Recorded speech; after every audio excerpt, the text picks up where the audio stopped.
14 lessons built one skill. Now you use it the way you will use it most in real life.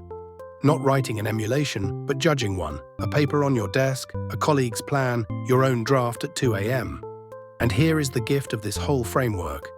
Every choice is exposed in a table. So critique is not vibes, it is a walk down a checklist. 8 components, 2 questions each. Is eligibility decidable at time 0? Is treatment assignable, not classified by the future? Is the adjustment set baseline only? Do all 3 clocks start together? And one judgment on top, the most important habit of all. Is each flaw fatal or fixable? A fatal flaw needs a redesign. A fixable flaw just needs a better analysis. Telling them apart is the skill. Here is your specimen, a fictional methods extract written to read like dozens of real ones. The claim, metformin protects against dementia, hazard ratio 0.65, a 35% lower risk. Now read how they built it. Time 0 is January 1st, 2010 for everyone. A patient counts as a metformin user if they filled a prescription at any point over the next 10 years. Patient 1's first fill is 2013, so she is a user. Patient 4 dies in 2012 and is dropped for failing a 5-year follow-up requirement. Read it against your checklist before you trust that 0.65. What does each lane quietly assume? Here is where the 0.65 actually comes from. Take patient 1. Time 0 is 2010, but her first metformin fill is 2013. So 3 years of her follow-up are counted as metformin user before she ever touched the drug. Shade that stretch red. During it, she could not have left the user group by having the event.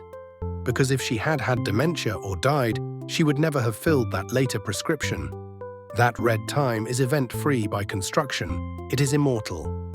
Every treated patient has a stretch of it, and patient 4, who died early, was thrown out entirely, so the cohort is just the survivors. Align time 0 with the first fill, and the red vanishes, and most of the effect goes with it. Now triage. The specimen has 8 flaws, and a good reviewer sorts them by one question. Can the authors fix the paper, or must they rebuild the study? 3 are fatal, they force a redesign. The misaligned time 0, the treatment classified by the future, and eligibility that conditions on survival. Really one disease, a broken time axis, seen from 3 angles. 2 are serious design choices, no active comparator, so confounding by indication, and adjusting for HbA1c, measured a year in, which is post-treatment. Lesson 6 is over-adjustment.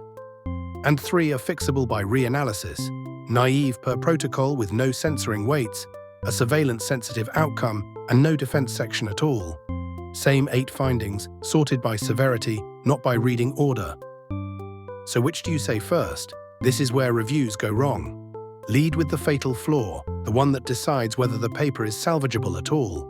Your opening sentence, the reported protection is consistent with immortal time bias, because exposure is defined by any fill over the whole follow-up, while time 0 is fixed at entry, so treated time before initiation is event-free by construction. And the eligibility rule compounds it by selecting on survival. This needs a new user emulation, not a reanalysis. Everything else, the comparator, the HbA1c, the missing defense, is true and worth saying. But you name the fatal structural flaw first. A review that leads with a fixable nitpick and buries the immortal time has graded the wrong paper. Your turn, and real papers are not piñatas. Most published emulations are good. The skill is finding the residual deviations and judging whether the authors handled them honestly. Take one you have already met. Dane's statin sequential trials, Garcia Albanez's screening clone sensor weight, or Hernan's hormone therapy reanalysis that rescued the nurse's health study by fixing time 0. Walk the 8 rows. For each deviation, ask, fatal or fixable? Then send the authors 2 sentences, one praising the best design decision, one naming the deviation you most want fixed. Next, the finale. You stop grading and build. A complete emulation, end-to-end in real code. See you in Lesson 16.